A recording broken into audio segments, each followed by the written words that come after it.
Un grand bridge est en approche, le bridge V3 de Multiversix, et ça pourrait relier Multiversix à d'autres écosystèmes blockchain. J'ai compilé un certain nombre d'informations, je pense que ça va vous intéresser. Le bridge semble imminent. Ça pourrait être de bon augure pour Multiversix tout ça. Mais je vais vous parler d'autre chose encore, pas seulement d'unifier l'ensemble de l'écosystème crypto, ce n'est qu'un détail ça. Il y a d'autres choses à vous dire au sujet de la blockchain Multiversix qui est mise en avant par le gouvernement roumain dans le cadre de l'authentification des nouvelles, des informations, de la presse sur la blockchain Multiversix. Mais j'ai autre chose encore à vous dire. Je vais vous parler de X-Money, les guildes, l'UTK 3.0. Il y a peut-être, attention avec des pincettes, il y a peut-être de grandes marques, des grandes entreprises qui pourraient participer à tout ça. Et je vais vous parler aussi de X-Exchange. Il y a des propositions, il y a des changements, vous pouvez aller voter sur l'Agora. Et des changements dans le bon sens, on espère. Et puis aussi comme ça, je sais pas si ça vous intéresse, hein. Mais je vais aussi vous parler du prix de l'EGLD. Sait-on jamais, peut-être que c'est un truc qui vous intéresse. Peut-être que le prix va monter prochainement. On va regarder quelques analyses. Alors j'espère que ce programme vous plaît. Si c'est le cas, rentrez vous aussi en War Mode. Mettez des likes à cette vidéo-là, mais pas seulement, à toutes les vidéos. Vous pouvez aussi commenter pour le référencement. Et si vous vous intéressez à Multiversix, abonnez-vous à ma chaîne, activez les notifications et suivez-moi sur mes réseaux sociaux. J'investis dans les cryptos pour être riche dans le futur, paire de couilles dans le futal, ainsi soit-il. Mon bitcoin est mon couteau. Récemment, il y a eu un space sur X avec Adam Bates, le nouveau CMO responsable du marketing chez Multiversix. Et il y a certains points intéressants. Il parle du fait de devoir construire l'histoire de Multiversix. Il a souligné une faiblesse majeure de la stratégie actuelle. La marque Multiversix manque d'un message clair et concis qui résonne à l'échelle mondiale. Il a parlé en prenant en exemple Netflix, en disant que ce type d'entreprise à succès ont construit des récits simples que les gens peuvent facilement comprendre et auxquels ils peuvent s'identifier. Donc là, le but, et le travail d'Adam Bates, c'est de définir et diffuser le message principal de Multiversix en s'assurant que tout le monde le comprenne, les utilisateurs, les développeurs, que tout le monde comprenne le potentiel de Multiversix. Il faut se concentrer sur la sensibilisation marketing et la croissance axée sur la communauté. L'engagement communautaire dans ce space, ça a été un thème majeur. Il faut tirer parti de la communauté pour raconter l'histoire de Multiversix. Il encourage donc les créateurs de contenu à s'impliquer dans la création de contenu, en partageant des histoires, des visuels, des expériences, etc., etc. Mais c'est ce que je fais moi. Je fais ça depuis 3 ans, les gars. J'avais déjà tout compris. Il a mentionné la nécessité de soutenir et de développer la créativité et l'enthousiasme de la communauté. Encouragez-moi aussi dans mon travail et dans mes histoires. Mettez des likes, les copains. Ceci étant dit, je nous amène au point intéressant et le sujet de cette vidéo, d'où le titre, sur l'arrivée d'un bridge qui se rapproche. Parce que aussi, dans ce space, Adam Bates, il a partagé sa vision de Multiversix en tant que plateforme capable d'unifier toutes les blockchains, créant ainsi un écosystème où les blockchains collaborent au lieu de se faire concurrence. Il a aussi évoqué le potentiel de la blockchain, donc Multiversix, pour révolutionner des secteurs comme la finance, l'IA, la santé et la gouvernance. Il considère Multiversix comme un catalyseur permettant de connecter des solutions blockchain à l'échelle mondiale. On va donc parler de cette vision, Multiversix comme étant une plateforme capable d'unifier toutes les blockchains. Et je commencerai avec ce tweet de Multiversix Today. Ça a été retweeté par le compte de Multiversix. Ils ont fait une sorte de petite blagounette en partageant leur playlist Spotify et regardez les titres des musiques. Sovereign Chains will bring all Web3 together. Les Sovereign Chains va unifier du coup l'ensemble du Web3 et de l'espace crypto. Alors c'est évidemment une boutade, c'est probablement un montage photo, mais vous avez compris l'idée. L'idée d'un bridge, un grand bridge, les Sovereign Chains, le bridge V3, le bridge avec Axelar, je sais pas bien, mais il y a l'idée d'un bridge ou des bridges qui se rapprochent. Alors d'abord, j'ai vu ça se rapprocher avec la mise à jour des développements qui sont faits sur Multiversix de part de la team. Tous les dimanches, il y a une publication de ce type pour nous parler de leur progrès. Et dans la publication du 13 octobre, il était question d'une bataille de ponts, une Battle of Bridges en anglais, dans la langue de Shakespeare. Dans le détail, il parlait de tests correctifs pour le déploiement du bridge V3, de la préparation et de la répétition pour la battle des bridges, des tests, etc., etc. Parce qu'effectivement, le week-end dernier, je sais pas exactement quand je vais publier cette vidéo, mais récemment, il y a eu cette battle de bridge sur le testnet, en préparation de l'arrivée du bridge V3. Et le compte Multiversix nous a donné quelques détails sur ce bridge. Outre les transferts d'actifs, la nouvelle version de ce bridge, actuellement en test, prend également en charge les appels de smart contract. Cela permet au bridge de fonctionner avec d'autres applications ou d'être un composant au sein de produits plus complets comme des agrégateurs. Et il nous donne un exemple qui risque d'être évident parce que le plus utile peut-être, c'est la possibilité d'accéder à la liquidité des DEX dans la même opération cross-chain, d'envoyer des USDC depuis Ethereum et de recevoir des EGLD sur Multiversix. En gros, on unifie la liquidité, on peut utiliser une application qui n'est pas directement sur la blockchain qu'on est en train d'utiliser. Du coup, on utilise toutes les blockchains en même temps. J'ai l'impression qu'on est sur cette vision de Multiversix comme une plateforme capable d'unifier toutes les blockchains. Et cet exemple là sur un DEX avec des USDC depuis Ethereum et recevoir des EGLD sur Multiversix, ça résout le problème de l'obligation de devoir détenir le coin natif de la blockchain pour pouvoir passer des transactions, pour payer les frais de gaz. C'est un truc qui peut être chiant, ça arrive régulièrement. Si on va sur un écosystème, je sais pas moi, pour déposer des stablecoins sur une plateforme de lending, pour faire toutes nos petites opérations, on a l'obligation aussi d'acheter un minimum du coin de la blockchain pour passer nos transactions. Eh bien ça va être de l'histoire ancienne. Et potentiellement, ça fluidifie le passage d'une blockchain à l'autre, d'un écosystème à l'autre. Ça devient plus simple pour l'utilisateur. Ça améliore l'expérience de l'utilisateur. La V3 apporte également davantage de possibilités aux équipes qui créent des applications et des économies multi-chain. On a donc le bridge V3 qui se rapproche. Il est peut-être même imminent depuis le temps qu'on l'attend. L'interopérabilité des sovereign chains, le bridge avec Axelar, le bridge V3. L'idée, c'est d'aboutir à ça. Unifier toutes les blockchains. C'est ça la vision, si on doit clarifier. En attendant, on a aussi appris qu'il y avait un bridge NFT qui unifiait Multiversix à d'autres blockchains. Alors ça, c'est pas le bridge V3, mais ça peut quand même être intéressant et appréciable. Multiversix est maintenant live sur le bridge décentralisé de XP Network. Il y a différentes blockchains dessus et on peut donc faire venir sur la blockchain Multiversix des NFT qui viennent d'autres écosystèmes. Concrètement, voilà, sur leur bridge, comment ça se passe. Vous sélectionnez une blockchain, Solana par exemple, et puis vous sélectionnez ensuite Multiversix et vous passez les NFT d'une blockchain à l'autre. Alors j'ai pas testé, je sais pas exactement comment ça se passe, mais puisque je parle des bridges, cette information, c'est l'information qui va bien, je vous la transmets. Et je passe à d'autres nouvelles au sujet de Multiversix, comme celle de l'agence de presse roumaine Agerpress qui va utiliser la blockchain Multiversix pour sa couverture quotidienne de l'actualité. C'est une initiative qui est soutenue par le gouvernement roumain. On peut voir ça ici, ça a été annoncé en grande pompe par le gouvernement, avec des beaux costumes, des pupitres, des micros, des ministres. On peut le dire quand même, Multiversix est assez proche du gouvernement roumain, et donc d'institutions européennes, par là même. Bogdan Ivan, le ministre de la Recherche, de l'Innovation et de la Digitalisation, il a dit ceci à propos de cette initiative. C'est une étape cruciale dans la construction d'un écosystème numérique sûr et bien informé, l'utilisation de la blockchain pour garantir l'authenticité et la véracité des informations est essentielle. Alors, est-ce que c'est ça la Trust Machine ? Je suis pas sûr, mais bon, la Trust Machine, vu que c'est secret, on n'en sait pas grand-chose. En tout cas, ça concerne bien la vérité et la véracité des informations. Donc là, on a un gouvernement qui met en avant l'utilisation de la blockchain Multiversix par une agence de presse. Et comme nous le dit Robert Sassou, si on remonte aux racines absolues, la blockchain permet d'avoir une histoire qui ne peut être modifiée. Une histoire qui tient, qu'on va pas démêler pour la réécrire derrière. C'est ça l'idée en fait. Je vois ça un petit peu comme une façon de ne pas tomber dans 1984.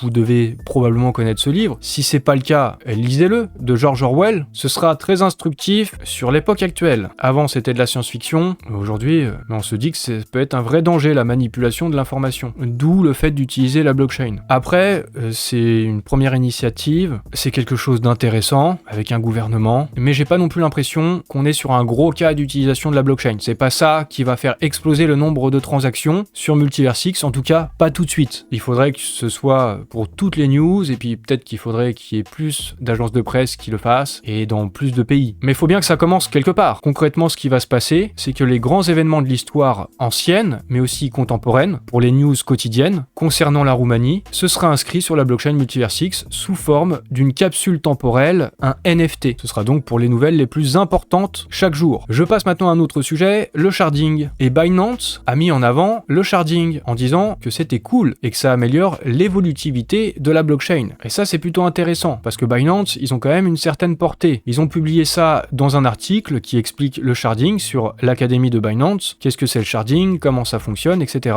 Et Multiversix a repris le tweet de Binance en citation, en disant « Voici la roadmap de Multiversix sur le sharding, premier tweet sur 64 tweets. Non, en fait, on rigole, il n'y a pas de roadmap sur Multiversix, le sharding est déjà live. » Ce qui peut apparaître comme une technologie nouvelle pour d'autres blockchains, pour Multiversix, ça a été implémenté déjà depuis plusieurs années. Multiversix, sur ce point, est largement en avance. Donc, si ça devient quelque chose de cool, qui est mis en avant par Binance et peut-être par d'autres, faut que Multiversix bénéficie de cet avantage. Sur le sharding, c'est eux les meilleurs. Et il y a Robert Sassou qui s'est amusé du fait que si on ajoute un shard de plus, comme il le dit ici dans son tweet, un shard de plus à la blockchain Multiversix, on fait un flippening du nombre de nodes par rapport à Ethereum. Il a répondu ça sous ce tweet de Daniel Verrock, auteur du mouvement de l'EGLD Squeeze, avec cette infographie qui fait un classement des blockchains avec le plus grand nombre de nodes. Multiversix est deuxième derrière Ethereum, mais en ajoutant un nouveau shard, on ajoute des nouveaux nodes, et donc Multiversix pourrait passer comme ça devant Ethereum. Ce que ça montre, c'est surtout que la blockchain, Multiversix, peut ajouter très facilement autant de shards qu'elle le souhaite si c'est nécessaire pour s'assurer de pouvoir traiter toutes les transactions. Multiversix peut faire ça à n'importe quel moment. C'est la beauté du shardisme, un véritable réseau, un réseau véritablement décentralisé, évolutif, c'est ça aussi Multiversix. Et toutes les blockchains ne peuvent pas se vanter de ça. Je passe à d'autres nouvelles toujours concernant Multiversix. Nodo, une plateforme de prédiction de marché, vous savez, un petit peu comme les Polymarket. La plateforme Nodo qui est présente actuellement sur Avalanche et sur Polygon va prochainement intégrer Multiversix. Un nouvel acteur sur Multiversix, on ne va pas s'en plaindre. J'ai aussi vu passer l'information que Multiversix va parler d'intelligence artificielle avec Google Cloud cette semaine. Je remarque au passage qu'à cette époque, une nouvelle comme celle-là, ça rendait tout le monde bullish, tout le monde était content, c'était la fête. C'est plus le cas aujourd'hui. Mihai Schiopou, membre de la team Multiversix, qui va donc discuter avec Google Cloud d'intelligence artificielle, il a donné quelques détails, il a dit qu'il expliquerait ce qu'est Multiversix à l'aide d'analogies accessibles, et il va présenter la convergence de l'IA et de la blockchain à travers certains de leurs efforts d'IA en cours. Alors, il y a peut-être une petite information dans cette phrase quand même, ça passe inaperçu comme ça, mais moi j'ai l'œil. Il y a donc des efforts d'IA en cours chez Multiversix. On n'en sait pas grand-chose aujourd'hui, peut-être que ça concerne la Trust Machine, c'est toujours secret pour l'instant. On se demande ce qu'il nous prépare. Est-ce qu'on en saura plus sur l'IA et Multiversix lors du X-Day? Je ne suis pas sûr, mais le X-Day RWA de Munich aura lieu le 30 octobre, donc c'est maintenant tout proche, et il y a quand même des acteurs intéressants qui seront présents, comme Coinbase, PwC et Tencent Cloud. PwC, qu'est-ce que c'est? PricewaterhouseCoopers,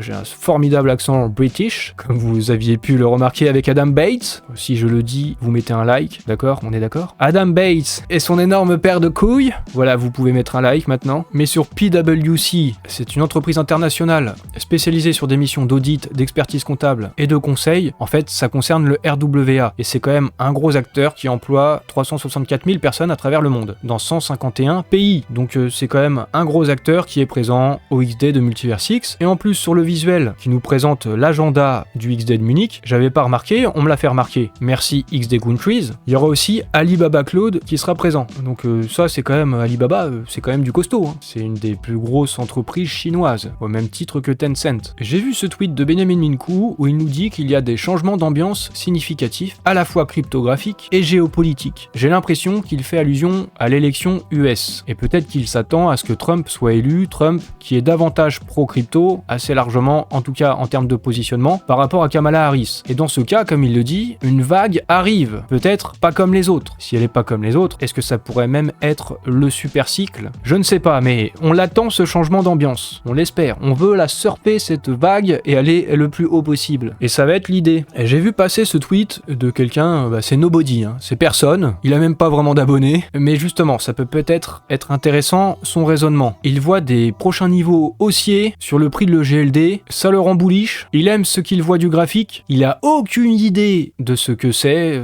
l'EGLD. Qu'est-ce que ça fait? C'est quoi? Il sait même pas ce que c'est. Mais il en a acheté beaucoup. Simplement parce qu'il a fait ses petites analyses de trading. Il voit une divergence haussière et il trouve ça très bullish pour faire un rendement et des multiples. Alors je vois passer ça, je me dis un type, il sait même pas ce que c'est le GLD, il a cette attitude-là, et s'il y en avait d'autres dans son genre, ce serait intéressant pour surfer la vague. Andrei Bratoukou, il en rajoute une couche, il dit parfois il faut ignorer le FUD, il remarque qu'il y a un double bottom sur plusieurs années qui est en train de se former, et c'est quelque chose de rare qu'on ne voit pas si souvent. Alors avec un bull run, tout ça, ça peut être peut-être intéressant. Vous voyez ici le double bottom, et je vais continuer avec une analyse de Crypto Pierrot. Ça a fait pas mal de vues, donc c'est une analyse qui doit plaire. Il remarque, comme je vous l'avais dit dans ma vidéo de dimanche dernier, que le GLD était dans un range qui dure depuis fort longtemps, 868 jours, entre 70 et 20 $. Et on arrive peut-être à la fin de cette putain de consolidation très longue et ennuyante. Effectivement, c'était très long, comme on le voit ici. Espérons que ça touche à sa fin. Depuis des mois, depuis environ 7 mois, on a une trendline baissière, et comme je vous ai expliqué dans ma dernière vidéo, ce qu'on souhaite, c'est qu'on la break. On va pas faire du breakdance, hein, mais ça pourrait quand même nous faire tourner la tête, si ça arrive. Mettez des likes pour les blagues, c'est de l'impro en plus. C'est ça aussi le war mode, hein. Mettez des likes. En plus, ça peut intéresser ce genre de choses, quand on parle des prix qui peuvent monter, ça peut intéresser beaucoup de monde, même des gens qui n'en ont rien à foutre de le GLD. Donc il faudrait qu'ils voient la vidéo. Avec des likes, il y a plus de chances qu'ils la voient. Je dis ça, je dis rien.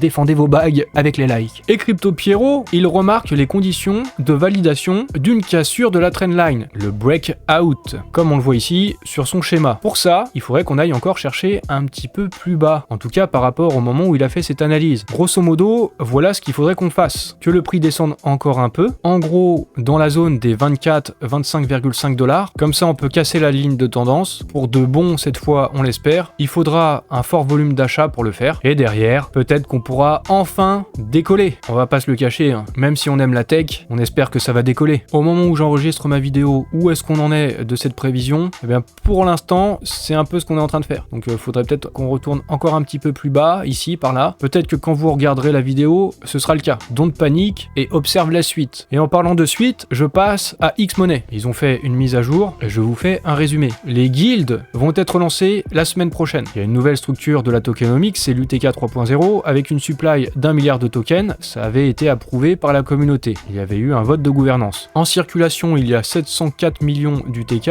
Il y aura 172 millions d'UTK en récompense et cashback, et une réserve de 123 millions d'UTK. Et les piliers de l'UTK 3.0, les guildes, avec un stacking de nouvelle génération où tout le monde gagne. Il y aura des maîtres de guildes. Pour ça, il faut créer et gérer une pool avec un minimum de 100 000 UTK pour avoir des rendements jusqu'à 16%. Et si vous n'êtes pas maître de la guilde, vous pouvez être membre de la guilde. Vous pouvez stacker à partir de 100 UTK seulement, avec des APR qui vont jusqu'à 10% et une flexibilité totale, du coup, la possibilité de déstacker, etc. Du cashback et du X-Payback, gagné à chaque transaction. En fait, les guildes, c'est surtout à destination de commerçants, des entreprises, des commerces, des business. Les clients, les acheteurs, nous, en gros, hein, on peut bénéficier ou on pourra bénéficier de cashback sur chaque paiement. Et les commerçants, eux, ils auront 5% de cashback sur les frais de transaction grâce à X-Payback. C'est l'idée du Mercantile dont on nous avait parlé il y a peut-être déjà 2 ans et on n'en avait plus entendu parler. C'est-à-dire que les commerçants, quand on fait un paiement par CB, eux, ils ont des frais. C'est pour ça que vous voyez au tabac ou dans d'autres commerces, pas de paiement en CB en dessous de 10 € ou 15 €. C'est parce que c'est un coût pour les commerçants. Et bien là, ce ne sera plus un coût pour les commerçants, ils vont même gagner de l'argent comme ça. Donc ça peut intéresser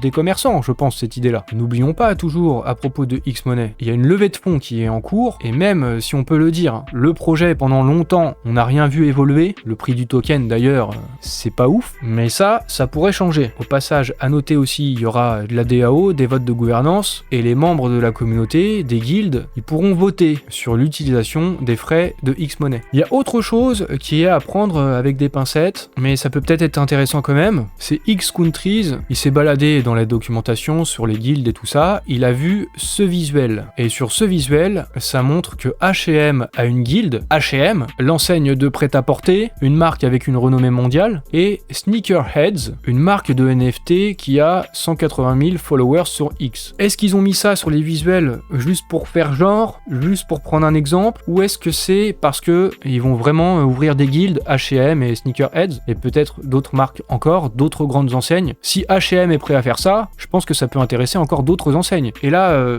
même si à ce stade, prenons ça comme une rumeur seulement, on prend ça avec des pincettes, mais H&M, ils ont un partenariat avec le projet Inspire sur Multiversix, et c'est également dans le cadre de cashback, de programmes de fidélité. Donc le pont et la connexion avec X-Money, Multiversix, elle est très loin d'être impossible. Finalement, ce visuel, c'est pas peut-être juste un visuel comme ça pour nous faire croire à un truc qui n'existe pas. J'en sais pas plus, affaire à suivre, de toute façon, on va le savoir. Et si c'est le cas, ça pourra faire du bruit, et dans ce cas-là, comme le disait Adam Batz dans le SpaceX, il faudra tirer parti de la communauté pour raconter l'histoire de Multiversix. Il faudra compter sur vous, et créer du contenu et faire du bruit. On approche de la fin de cette vidéo, et je vous passe des informations au sujet du X-Exchange. Il y a des propositions qui sont faites sur la l'Agora, et il y en a une concernant un fonds stratégique. Il propose d'allouer les récompenses non distribuées, 714 milliards de MEX. Vous savez, les MEX qu'on peut claim chaque semaine, bon, des fois la flemme, parce que claim 10 centimes ou 5 centimes, bon, voilà quoi, c'est pas le truc auquel on pense le plus. Ce qui fait qu'il y a des MEX qui ne sont pas claim, et ce fonds peut être utilisé pour favoriser une croissance globale, encourager la construction sur X-Exchange, accroître la liquidité et la présence sur le marché. Donc, il y a un vote communautaire sur l'Agora pour décider si on va aller dans ce sens-là ou pas. Ce fonds, comme nous le dit XJazz, ça représente quand même un montant de 2,34 millions de dollars. Le but derrière, c'est de soutenir des initiatives pour attirer des développeurs, pour apporter des idées nouvelles, améliorer X-Exchange, renforcer la liquidité sur la plateforme, attirer plus de traders et booster les volumes. Il y a aussi une autre proposition qui est faite sur l'Agora au sujet de X-Exchange. Comme nous le dit Robert Sassou, l'idée c'est de créer une nouvelle ferme de liquidité EGLD MEX, et dans cette ferme, il ne sera autorisé que les tokens MEX et EGLD, et non pas les XMEX EGLD comme aujourd'hui, les XMEX qui sont des tokens verrouillés. En fait, les XMEX devront être verrouillés et ne plus pouvoir être utilisés du tout. Si c'est validé cette proposition, les XMEX ne seront plus comptabilisés dans la tokenomics du MEX, ce sera retiré, et du coup, c'est comme si il y avait moins de supply, il y avait moins d'offres de MEX, ça pourrait peut-être donner plus de valeur au token MEX. Également, dans cette proposition, vous savez, lorsqu'on déverrouille notre bague de XMEX pour les convertir en MEX avant la fin de la période de blocage, jusqu'à ce jour, ça entraînait des frais, et la moitié de ces frais étaient burn pour réduire la supply, et l'autre moitié était distribuée aux détenteurs de XMEX en récompense, en reward.